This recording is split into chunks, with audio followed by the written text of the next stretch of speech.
Welcome to Mecum Presents On the Move, brought to you by State Farm. It's the show geared toward keeping you up to speed with the latest auto news, event coverage, and expert industry insight.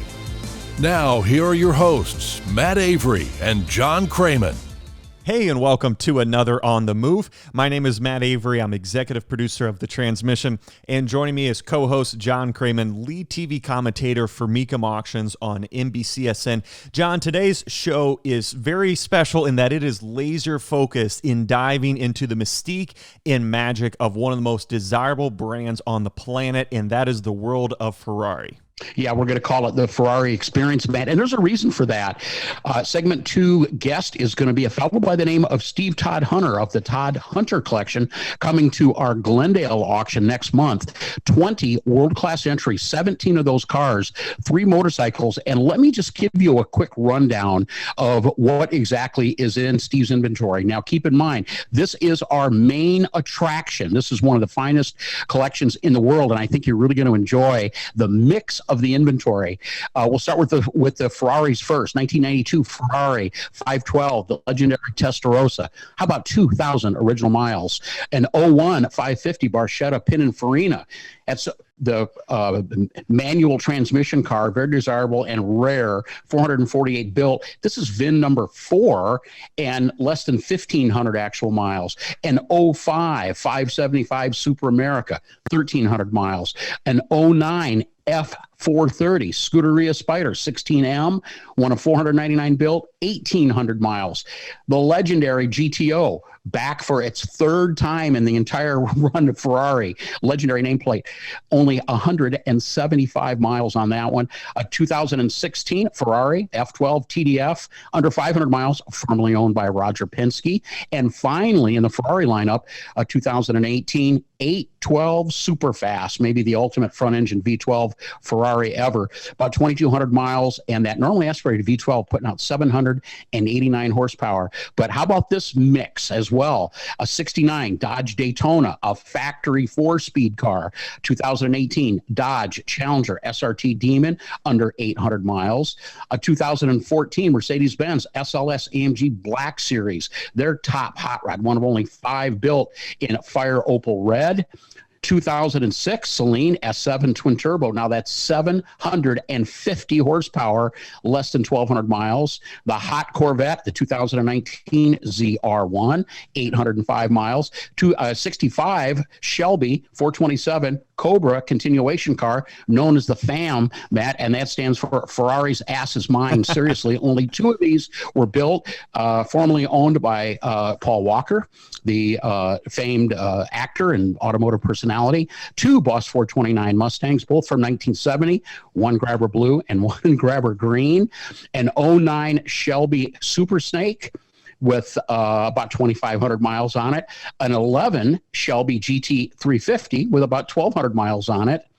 And that rounds out the collection. Once again, a main attraction, and we're going to have Steve on the show in segment 2 with a theme on Ferrari. Who've we got heading in to us on segment 3?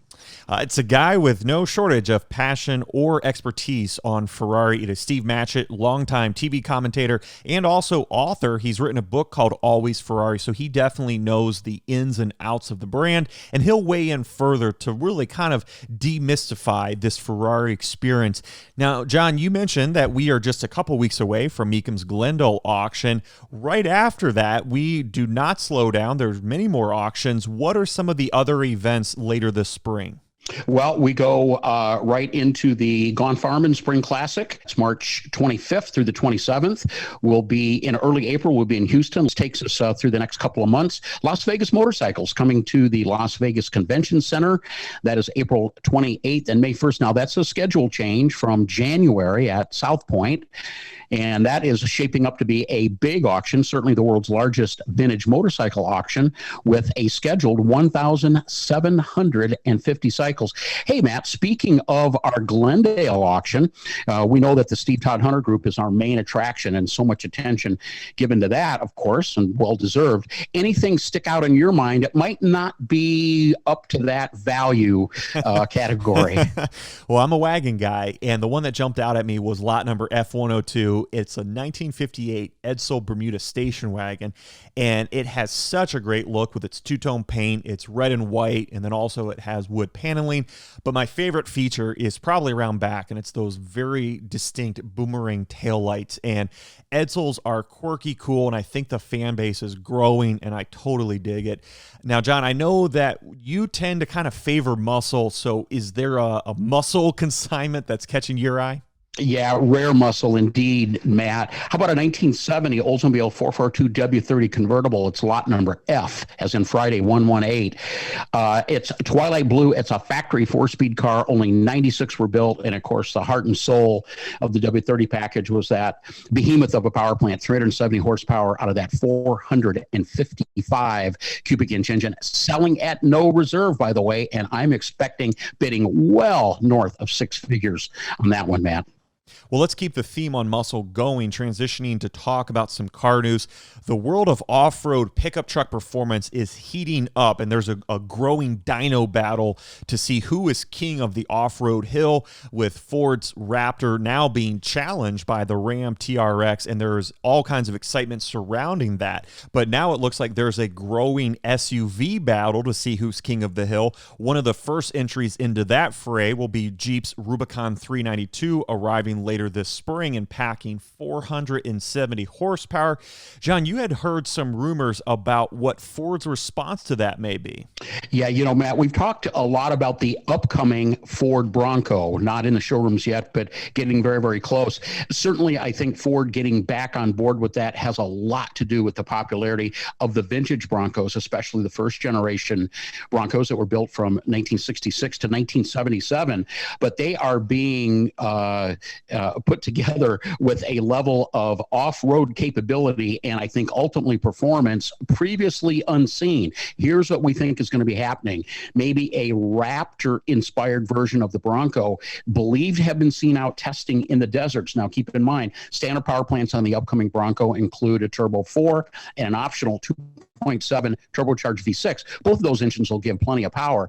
But the rumor is there might be a 3-liter twin turbo or possibly the 3.5-liter twin turbo shoehorned into the Bronco. Now, Ford has come out and said there are no plans to put a V8 in the new Bronco. They have said that.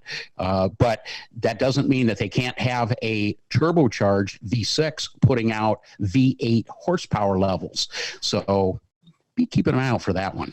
Well, on the opposite end of the spectrum, but something that's been equally impossible to miss, has been the auto industry's massive shift in dialogue about an all-electric future, and one that has been proposed is not that far away.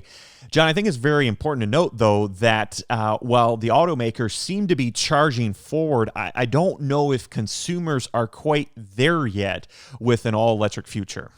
Well, Matt, just to let everybody know, I think you and I can be sort of the voice of reason during this transition period. Right now, we know it's a politically charged world, and electric is the buzzword right now. And a lot of the manufacturers are out there making all kinds of claims about they're going all electric within a certain time frame, whether it be 5 years or 10 years or 15 years. And all of that is fine and well, with one exception that I'm noticing out there, and that is it doesn't appear that buyers in today's market are all that excited about getting on board the electric bandwagon. Let me give you some examples. First of all, good electric cars are nothing new. They've been around for 10 plus years. Tesla leading the charge. Also competitive, affordable cars from Nissan with the Leaf and the Chevrolet with their Bolt. Both very popular, but Matt, they represent less than a single percentage point in sales over the total big picture. And as I said earlier, I just want to stress it that these electric cars are nothing new. I did find out that the average electric car owner puts about 5,000 miles per year on their vehicle. That's slightly less than half of what the average ICE engine, which stands for internal combustion engine. That's what that stands for. We'll be referring to that in the future as well. So I'm just not sure that the market demand is quite up to speed with what the manufacturers, or let me rephrase it, some of the manufacturers are touting. What are your thoughts on all this? What I'm seeing is a bandwagon mentality where you're seeing a bunch of different automakers that are jumping on what's hot and trending, and right now it's electric vehicles. A couple years ago, the big focus was on autonomous technology, and that's kind of faded from the spotlight, and now it's on electric vehicles. And And, you know, it's important to repeat, because I know we've said before, that electric vehicles are not new in the marketplace. They've been around for a while. What has never really substantiated is the demand for them. And you could argue that some of that is dependent on the infrastructure, the availability of charging stations. And we have seen that increase, but certainly not at the level of people actually going into showrooms to purchase one of these vehicles. You could also argue that maybe something else holding that back has been the availability of different models. In the next couple of years, that will be drastically changing if these automakers follow through on their claims of having these all-electric product portfolios. What I'm just not sure of is, while there will be tons of offerings, will there be consumers that are willing to step up and plunk down the money to take these electric vehicles home?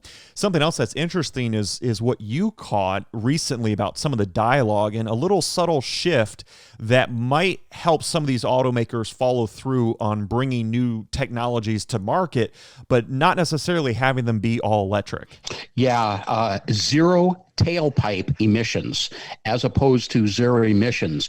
I think that's an interesting pivot, a way to get away from some of the naysayers out there that are saying that electric really isn't that clean because you have to get that electrical power from somewhere.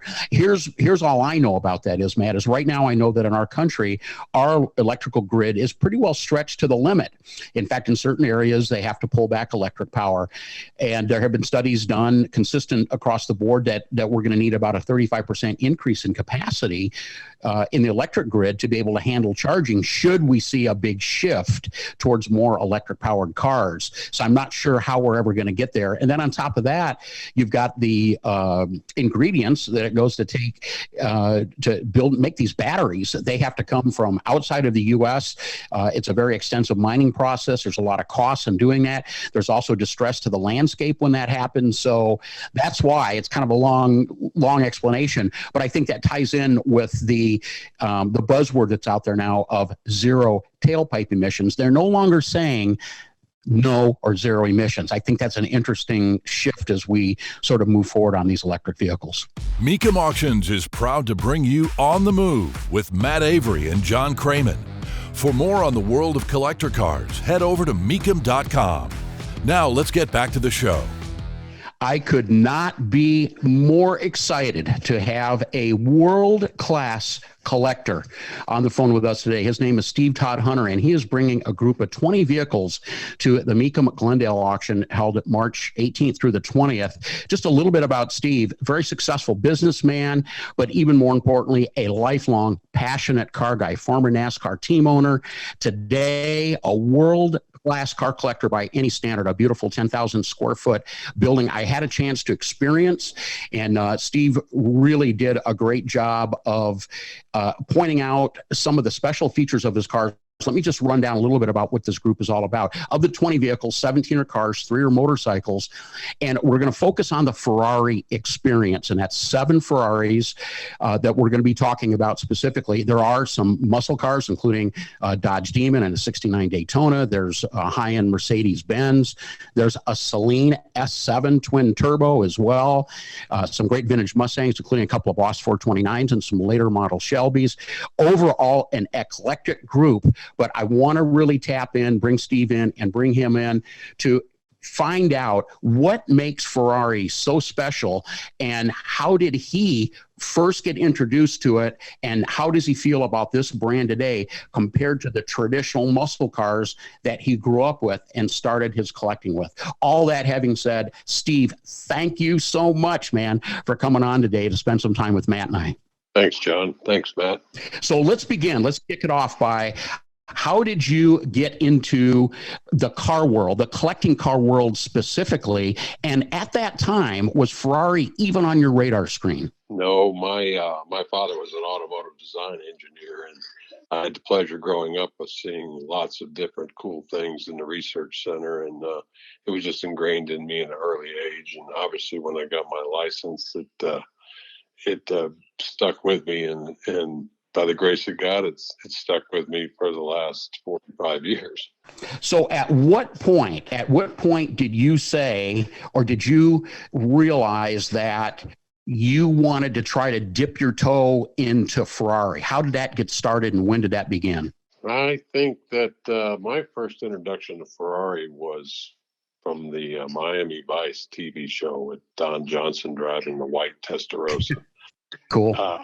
I think that of the 80s, I think that was my coming out of the muscle car era. That was the first time that I had paid attention to anything European, nevertheless a Ferrari. And it was just something that was neat. Space, it looked space age. It still does today. It was the first time for me. So from the standard F12, let's go back a little bit in the history of the Ferrari mark. We'll call it in the modern era. You'd mentioned your very special connection to the Testarossa and from Miami Vice, which is a very common way that a lot of people first sort of saw the design and the magic of that car. Let's start with what I consider to be where your collection begins in the Ferrari. The oldest car of the group is a 92 Ferrari 512 Testarossa. It's got 2,000 miles. It is in spectacular condition. Let me ask you this. When you're behind the wheel of that car, and you take that car out on the road. This is an analog Ferrari. This is old tech, manual transmission, not a lot of electronic goodies on this one. What is it like to be behind the wheel of what's considered to be one of the all-time classic road Ferraris? I think that the Ferrari brand from the Testarossa through the most modern car in my garage would be the Superfast, has stayed true to their roots, and that's the driving experience. And the driving experience in the analog car, granted, is much slower and a little bit different than the 812 Superfast, but it has the same elements. Once we start jumping out of that early era where we're still dealing with analog cars, only two of your 7 cars have conventional manual transmissions. The next step up from your 92 we just talked about is the 01550 Barchetta Pininfarina. But once we start getting past that car, we start getting into the cars that start getting big jumps in performance, and more importantly, the technology, which we all know was based on Ferrari's success in Formula One racing. The transition from the manual transmissions to the F1 automated sequential manuals, and then with all of that extra technology there as well. Is this something that you identified as being a plus? And did that further your interest in getting involved in acquiring high-end late model Ferraris? Well, I came from the muscle car world, which was all about the 4-speeds. And moving into the F1 transmission with the paddle shifters in the modern era was a natural evolution, I think, and Formula One technology there, obviously, and it gave you the ability of the automatic, and it also gave you the ability of being able to manually shift the car, the best of both worlds. And most manufacturers have all gone to that same style transmission for that reason. And I think it was Ferrari was one of the innovators in that, and I think that is not a detraction at all. In fact, my Corvette ZR1 has the same type transmission. As we jump up and we get into the first, what I would call the digital era cars in your group, is an incredible 05 575M Super America, by the way, with that front-mounted V12 putting out 533 horsepower. That's really they were just starting to really change the build strategy and get away or get into the extreme technology. Now, that's a 15, 16-year-old car now. Are you noticing the technology at this point, or is it going to take a few more years? Oh, no. The first Ferrari I ever had, I noticed the technology. And I can tell you this, that from the muscle car days, listening to those secondaries talk through the carburetor as you rolled through the gears, that was music to any car guy's ear. And then in the Ferraris, it's the same. The musical notes that come out of the exhaust on a Ferrari are reminiscent of those muscle car days, and they have the different tone and different pitch, but the car actually talks to you. One of the most thrilling aspects of this Ferrari experience is the driving. Ferraris are just unlike anything else on the road. Steve, as someone with lots of experience behind the wheel of a variety of Ferrari models, how would you best explain it? Well, it's just it's I guess for me, when you get into the driver's seat of a Ferrari, you enter Ferrari's world, and you're basically in a cocoon. They make you feel as if you are part of it. And as you roll through the gears, as you listen to the sounds, as you handle the cornering, the braking, the steering, the acceleration, all aspects of the driving pleasure we all enjoy, they make it seamless. They make it like you are on this magic carpet ride, and hopefully it's a longer ride than you'd like, and hopefully that it's an enjoyable experience. You have a great road to drive them on. That's the kind of experience they give it to you as. And back in the muscle car days, I used to say, they're all gross. They all can handle the groceries. It just depends on how you get there and what you want to do. And these cars are all great. They're just great drivers. When you get in it, you're in their world, and just a pleasure to drive. I mean, I don't say this lightly. It's hard not to be smiling when you're driving that car. How it makes you feel when you're behind the wheel, the essence of fun cars for sure. Steve, you'd mentioned earlier about the sound.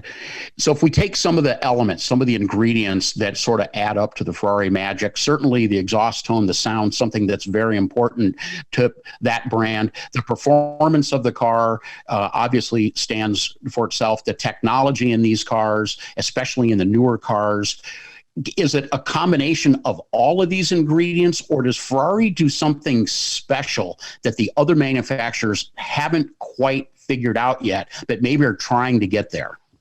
I think the magic, and I've thought about this for a while. What is, since you and I first talked in the garage, I have to say the magic in Ferrari is they never lost sight of what they were building and who they were building it for.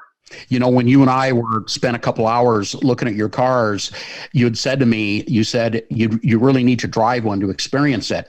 And I'll tell you why I'm reluctant to do that. And I want to get your response to it.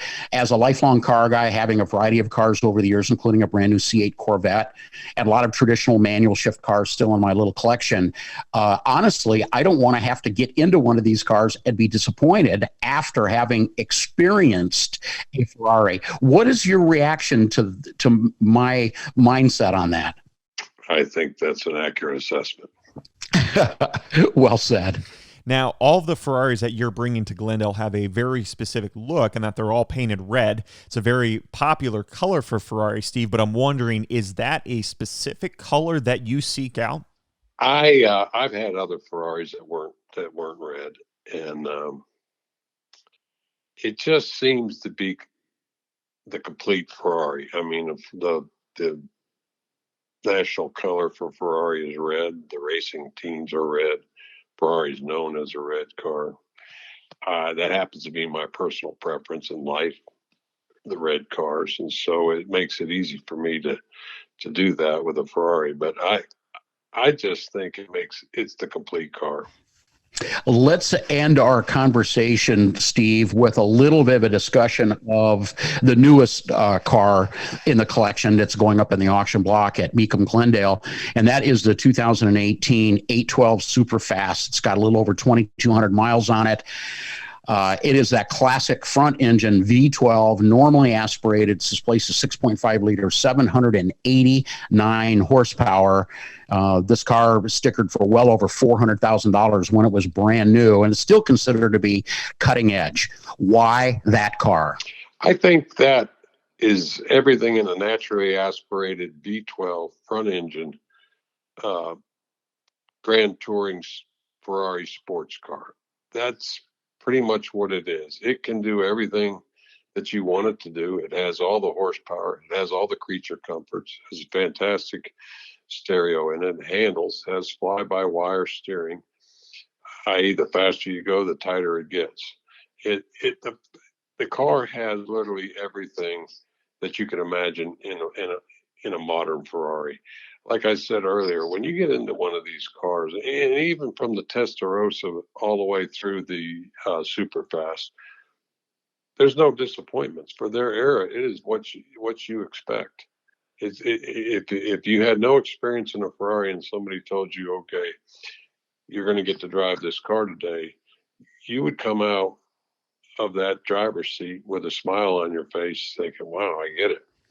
Well, we really appreciate you taking some time, Steve, with Matt and I to talk Ferraris. I think what you've done is you've whetted the appetite for our listeners to maybe get a chance to go out and experience a Ferrari themselves, or maybe even better, come to the Glendale Mecum Auction and take home one of your terrific Ferraris. And once again, on behalf of all of us at Mecum, we really appreciate the fact that you're entrusting your group of cars to us, and we look forward to seeing those across the auction block. Thank you so much, man. Thanks, John. Thanks, Matt. Don't adjust that dial. On the Move, we'll be right back. Our program is proudly presented by Mecum Auctions, the world's largest collector car auctions. Now back to Matt and John. Joining us now to weigh in and give us his thoughts on the world of Ferrari is longtime enthusiast Steve Matchett, TV personality and author, having written the book Always Ferrari. Steve, you've loved the brand for many, many years. Take us back. When did Ferrari first get on your radar? Well, thank you, Matt, and thanks, John, for inviting me on. It's always wonderful to chat with you guys, and this is going to be no exception, especially when we're talking about such a emotive subject as Ferrari and Scuderia Ferrari, the racing division of Ferrari. My introduction to Ferrari started back in England, right in the middle of England in Loughborough near Nottingham, Robin Hood territory. And that's where I grew up, right close to the Donington Park racetrack, actually, and a little town there called Loughborough. And when I left school at 16, 17 and became an indentured apprentice mechanic at a little Mazda dealership in Loughborough, just around the corner was one of 3 Ferrari dealerships, I think at the time, back in the 1970s and 1980s in England, called Greypool Motors. And Greypool had a great reputation for both the service and restoration of cars, but specifically wonderful restoration of the old 250 models from the 50s and 60s. And as a young mechanic, I just yearned to be one day allowed to work on these wonderful machines. And, well, to cut a long story short, after trying and applying with several letters of application, eventually the managing director of Greypool Motors gave me that wonderful opportunity to work on the cars. And I fell in love with them from that day. And that's the reason, actually, Matt, to be honest, why I ended up working in Formula One, because to work for a Formula One team, to me, seemed a natural extension of working for the Ferrari road car division through their dealership network. And so that, one way or another over the last 30, nearly 40 years, I've had a great relationship with Ferrari, and I've been very fortunate enough to visit the factory, to visit Marinello and spend a couple of days there filming. And you very graciously just mentioned Always Ferrari, the short story book that I wrote, which is part of a series of short stories in These Desired Things, my book of short stories. And Marinello invited me over for a couple of days when I was working with Speed Vision, and allowed me to tour the road car facility and tour the Formula One facility, and interviewed Domenicali, at the time was team principal, and the drivers. It was a wonderful experience. So it was a natural extension of that experience to write the book Always Ferrari. Steve, from your transition from a Mazda mechanic to a Ferrari mechanic, those are 2 total parallel opposite product lines. Was your expectation of the essence of Ferrari, which will go down in history as being the world's #1 collector car, most sought after car in general, what are some of your observations in the comparison of an ordinary car like a Mazda to something as legendary as a Ferrari? Did you identify it something that was mechanical? Was it aesthetic? Was it a combination of blend? Try to describe your thoughts on the magic of Ferrari.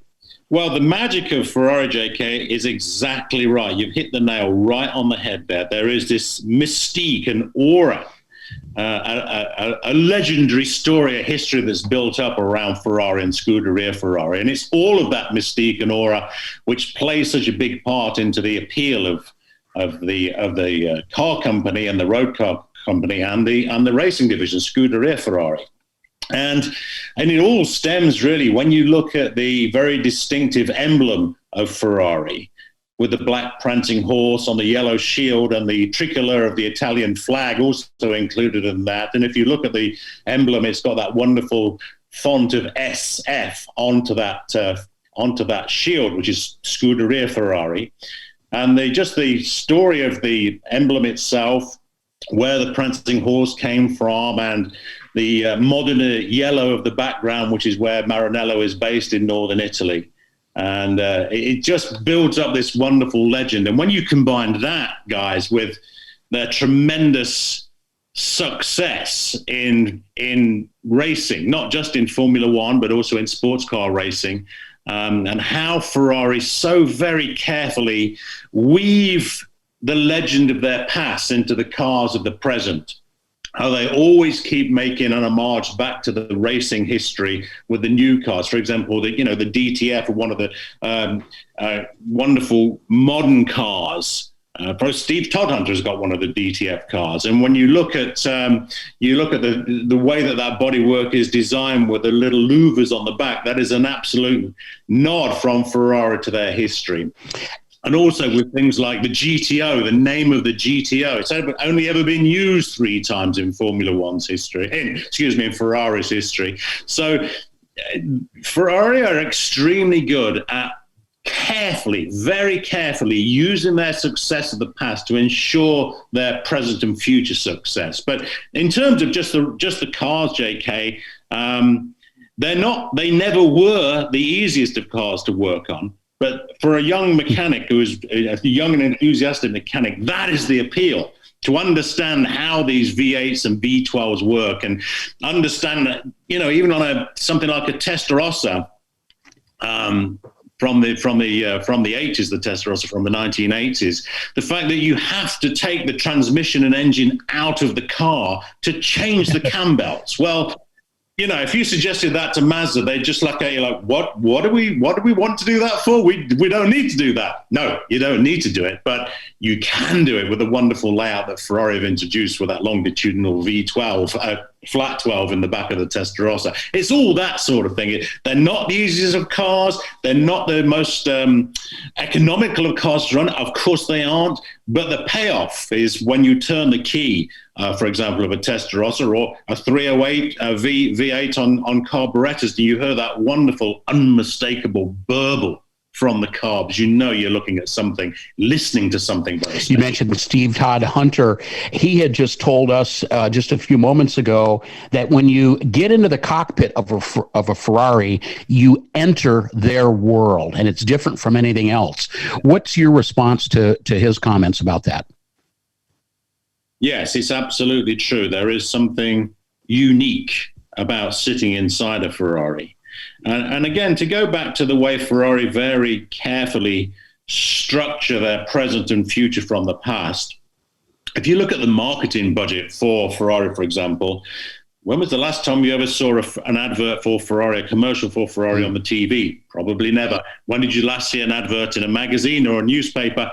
Probably never, because they use all their racing budget, they throw it into the racing side of the division, a Scuderia Ferrari, the racing side of Ferrari.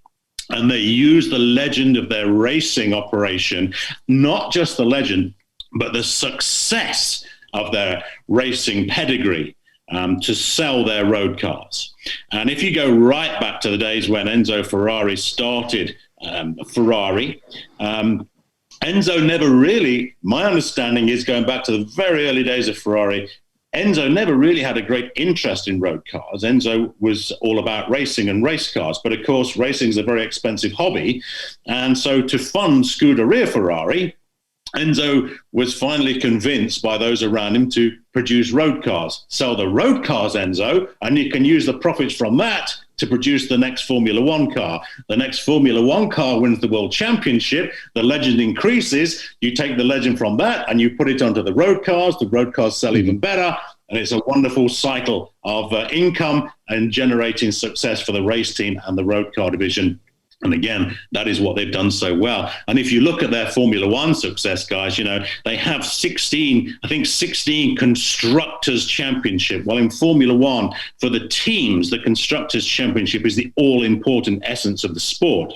And so even to this day, despite the fact that in the last few years they've had very little success in Formula One because of the might of the Mercedes empire, still Ferrari hold the name as the most successful Formula One team in the history of Grand Prix racing. And they exploit that every single time they produce the next road car. You see, a lot of technology, the Formula One controls and electronics, for example, of many of the Formula One race cars feeds into the road car world with the double clutch system, for example, the traction control systems they would have had that were originally developed in Formula One. Traction control no longer used in F1, but still that technology exists. And so they, again, very carefully want to market and exploit the success of the race cars to put onto the road cars. So the very well-heeled clients, and when Ferrari make a very limited number of cars, they love that idea of saying to their clients, and quite rightly too, hey, pick this road car up, you're only one step away from the technology on one of our Formula One cars. And of course, the clientele love it. One of the other conversations that we had with Steve Todhunter was about the driving experience of a Ferrari. It can be very difficult to put into words. It's such a unique experience. Steve, as someone else that also has a lot of time of being around these vehicles and being behind the wheel of them, what's your thought about how would you sum up that driving experience? You feel a connection to the mechanicals of the car. And it's something that's very carefully crafted through Ferrari. Even the very latest, the most modern cars that are coming out of Marinello today, they still design them in a way that they are designed to be a handful. You've got to be on top of the car all the while. Even with all the electronics, with the ABS system and the traction control and the fully automatic transmissions, etc., when you hold that steering wheel and you press the throttle and you hear that engine burst into life behind you, you have a definite connection. The sound of Ferrari is unique. That's not by accident. The engineers at Marinello very carefully construct the exhaust system to work in harmony with the engine so you get the most beautiful, unmistakable Ferrari note coming out of that exhaust. It's all very carefully crafted, but it's all very real by the same token. The car has brilliant performance. The car has great handling. And then you combine that with the fact that you're giving it's exclusive. Anything that's exclusive is also very attractive to those that can afford to be a part of the club. And those that can afford to be a part of the club are welcomed into that family. They always say things about Ferrari. You talk to the Formula One drivers at Ferrari, they always describe it as being a family. I had a conversation with Felipe Massa during that Always Ferrari trip when I went to Marinello, and he said exactly the same thing, that the engineers, the mechanics, the designers, we all treat one another as family. We eat together. We go to the same restaurants in Marinello together, whether it's the Cavallino or the Montana. We share time together. And of course, that's the same thing with the Clienti section of the Ferrari factory as well, where the customers are treated like part of the family. Yes, it's a very expensive family to be a part of, but it works incredibly well. The car is a genuine, beautiful piece of engineering, and there are very few of them. There are always going to be more millionaires than there are those cars available. So it is a very close-knit family when you're a part of it. Steve, there are certainly many exotic supercars out there for a buyer to choose from, but I think the overall consensus is that nobody has drawn a stronger or a more direct line from the performance, overall performance, acceleration, top speed, handling, braking, overall driving experience than Ferrari has done. Certainly others have tried. Do you think it's just because they have a different mindset and a different motivation, or are they just further ahead of the game because they've been around longer than everybody else? Why do you think that happens? That is an excellent question, JK, and it's one that I often contemplate. When we all think as car guys and gals, when we think about what the attraction is to supercars, hypercars, high-performance sports cars, what is it that makes a Lamborghini different from a Ferrari or from a high-end Mercedes-Benz or any other super exotic car? And again, I suggest it comes down to the history and the legend of Ferrari, and the fact that Ferrari have such a very real and tangible success in racing, that there is a very easy, natural crossover between the racing division and the road car division. And one of my former colleagues, Rory Byrne, who I worked with at Benetton for many years, and he designed cars as an aerodynamicist for Michael Schumacher when Schumacher was driving for us at Benetton. Rory Byrne later moved to Ferrari, and again, during that wonderful, memorable trip that I went to Marinello and toured the factory, I bumped into Rory at the Montana restaurant. And I asked him what he'd been doing recently, because I know he'd sort of taken a step back from the racing world and had slipped into almost semi-retirement. And I asked Rory what he was doing, and he said, he's a wonderful South African actor. He said, I still do one or two things for the factory. He said, I've been working on one of the road cars recently. Something you'll hear a lot about is coming online recently, the La Ferrari. He says, so if you hear of the La Ferrari, I had an input into that. And so there it is. There is one of the greatest aerodynamicists, one of the greatest designers in Formula One, having direct input into one of the most, what will become, without doubt, one of the most famous Ferraris to have left the factories in recent years, the La Ferrari. And there is the connection from the race car side to the road car side. So it's a very real, tangible connection. And, a lot of the competitors will look to Ferrari and try to recreate that. But not everybody has got that natural history, that natural synergy between, and of course, we have to remember also, guys, everything happens at Marinello. Everything happens there. So the road car factory and the race car division are side by side. They have their own test track. Fiorano is right at the side as well. And the whole town of Marinello is fundamentally an extension of the factory. That's where 90% of the staff live, in the town of Marinello. Every bar, cafe, hotel you go to is decked out with Ferrari memorabilia. You go into the Montana restaurant, they have photographs of the drivers cooking with the chef in the back of the restaurant. They have noses and wings and pieces of the bodywork on the walls. There is something about Marinello that has never been reproduced anywhere in the world other than a Marinello. And I'll tell you, here's my little example. When I worked at Benetton, guys, we were very close to Oxford. We were very, very close to a little town called Chipping Norton. And the factory at Benetton at the time was very successful. We won the Drivers' Championship in 94 and the Constructors and Drivers' Championship in 95. But you take one step out of that factory at Enstone and you would have no idea that there was a World Championship winning team right within the border, the boundaries of Oxfordshire, if you like. You have no sense of it. There's no natural sort of celebration of that. It's just a team on its own. You visit Marinello, you would know, if you were kidnapped and you woke up in a restaurant in Marinello, you would know instantly where you are, because everything is adorned with red flags and yellow flags of Modena, the black prancing horse, photographs of the drivers. It's the same all over that town. It's a very special thing. Well, Steve, thank you so much. As always, it has been a pleasure. Getting your insight into the Ferrari experience has been invaluable. And just as a final thought, I'd like to remind your fans, which are many, that you've got your own podcast now. Match It and the Other Guy is out. I saw a new episode get released on Twitter today, so folks can check that out as well. And stay safe, my friend, and we will see you down the road. Thanks, guys. It's always a pleasure. Always happy to talk with you guys. It's great fun, and always happy to talk Ferrari. You know that. You've been listening to Mecum Presents On the Move, brought to you by State Farm.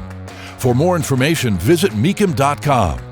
And join us again next time as we take you inside the world of muscle and collector cars and more.